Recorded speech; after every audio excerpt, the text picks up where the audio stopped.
here to give people a little bit of like a background, inside look at the mental side of what you do, the mental side of all the preparation and the performance.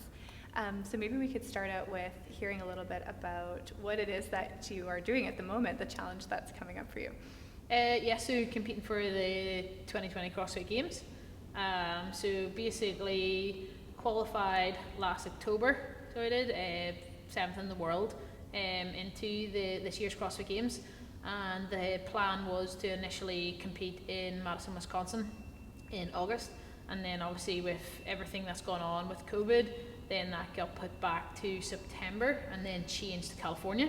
Right. And then just recently, there about 3 days ago, now it's been, we think, the same date as in September, but now it's at home.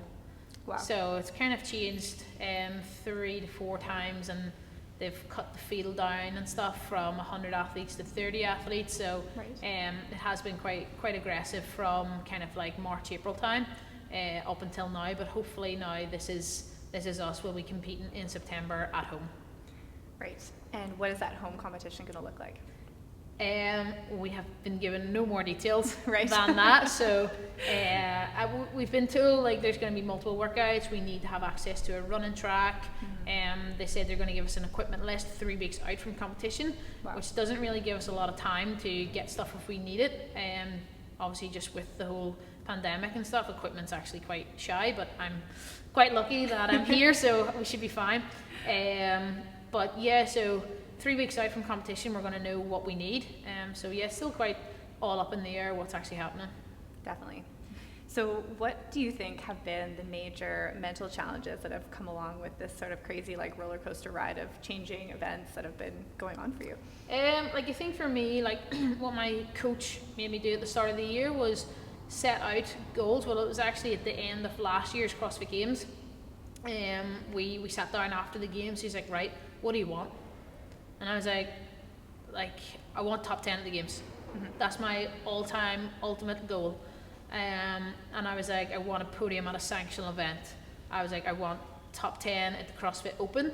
And my other goal was, I had 4 goals. Can't remember. To win Ireland. So so obviously I got 7th in the world in the Open. So I was like, tick that box off. Fab. I podiumed at Filthy 150, so that was a sanctional home one. Tick that box, and I won Ireland, so I ticked that box. And the only box that is sitting on my whiteboard not ticked is top 10 at the CrossFit Games. So that's been my motivation the whole time. So whenever I go out into the garage to my home gym and train, like it's still sitting in the right hand corner, and I've wrote it up so everyone can see it, and it's a commitment that I have to tick that box. So that's been my motivation. How important do you think is having a lot of clarity around your goals, like knowing precisely what they are and getting, as you said, putting them out there in a really public way?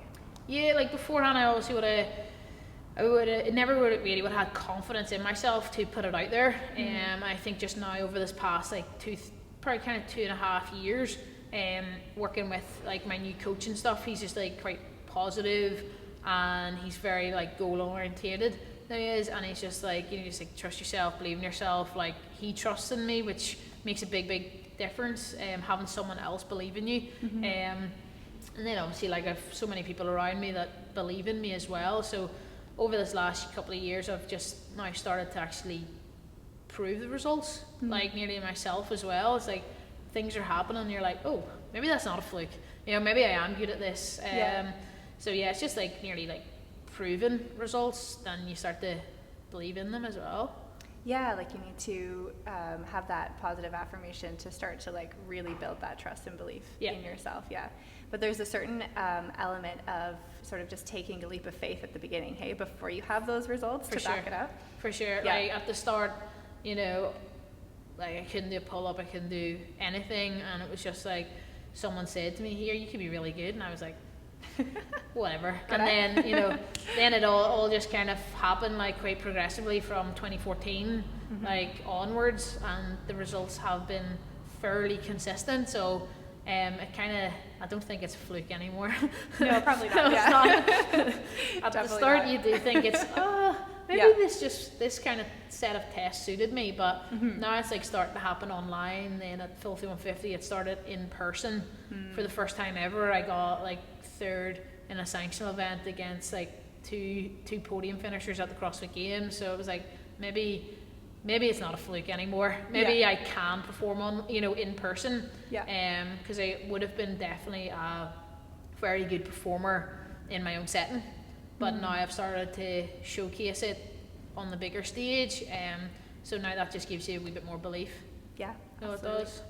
So before you had that kind of hard evidence or proof to back up your belief, what do you think you had to do in terms of getting yourself in the right frame of mind to give it a go anyway, to give it your best shot, not knowing if you did have what it took? Yeah, it's just like small, for me it's like the small daily goals. Yeah.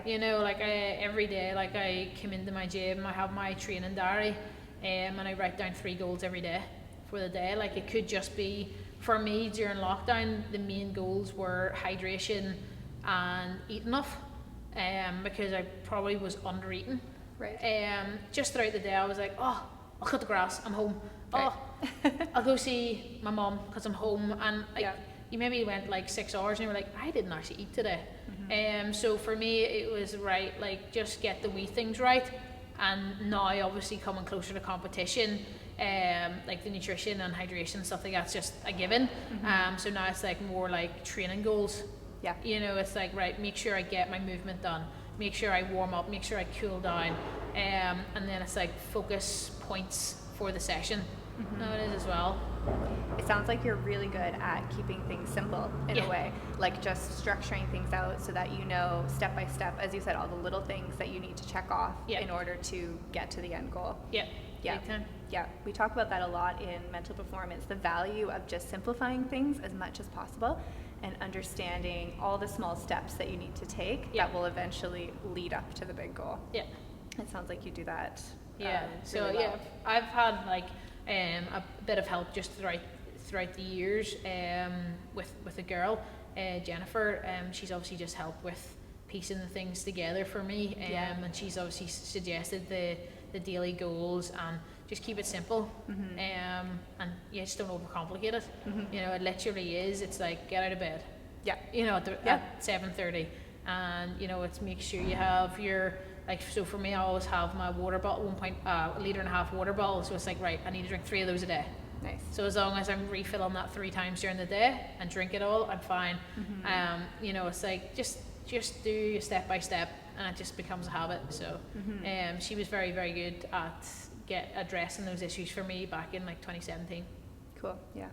And did you find that having everything broken down like that, as you said, to the point where it becomes a habit, almost removes the need to have like a strong sense of motivation every day? Yeah, it just becomes more natural. Like, for me, like I probably would have like one day woke up at 9, one day woke up at 7, one day woke up at 8, and now it's like 7:30. Yeah. 7:30 every single day. Yeah. So I did Monday right through to Saturday, and then on a Sunday I don't set an alarm because it's like recovery day.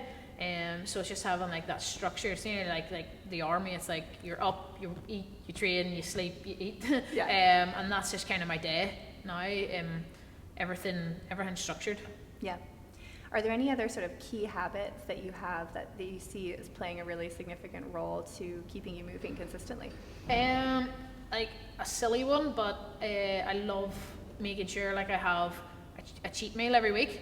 So myself and David, my partner, we would go out for something nice. Yeah. So obviously during lockdown, obviously that all stopped, but a local pizza place started doing like you could buy your pizza and you make it yourself at home. Cool. So like had like a sourdough base and stuff. So we continued that through lockdown, and then we just like cut up chips and like oven cooked them and seasoned them, and it just was like our home takeaway. And that just kind of keeps me motivated all week to stay eating healthy as well. Yeah. It does that, just the fact that we'll have one night a week where we can just like, we don't eat crazy bad, but we just have a treat. Something that you enjoy. Yeah. So stuff like that, I think that's a big part of it as well, just knowing like you can wind down and it's not going to affect your performance. Yeah.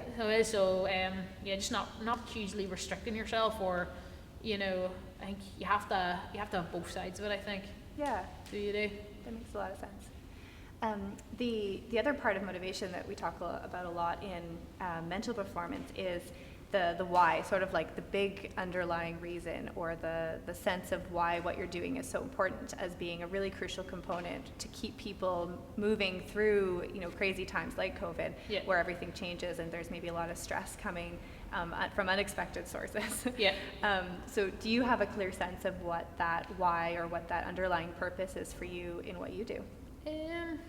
Like, honestly, I just love just seeing what my body can do. Yeah. For me, it's just like every day it's like, oh my god, I got 20 unbroken bar muscle ups today. Never thought I could have done that. You know, it's Very like, cool, yeah. yeah, so it's like I've got loads of like little micro goals that I want to hit. So I do. So like one was 20 unbroken bar muscle ups. So I got that during lockdown. And then like the next one was I really wanted to like PB my ring muscle ups. Like we got that during lockdown. And it's just like we've got like little Olympic lifting goals as well to start hitting. And I've got some running goals as well I want to start hitting. So like I want to break 20-minute 5k, which I'm always just like a minute shy of that for this past maybe like 5 years. So so like just stuff like that. That all just stays in your head, like, right, I'm gonna smash that. I'm gonna smash that. So yeah, just like little micro goals that all will lead to your ultimate goal, or help play a part towards the ultimate goal. And that all totally fulfills that big why for you of basically just seeing how far you can go. Just see how far I can always go. kind of pushing the limit. Yeah. Yeah.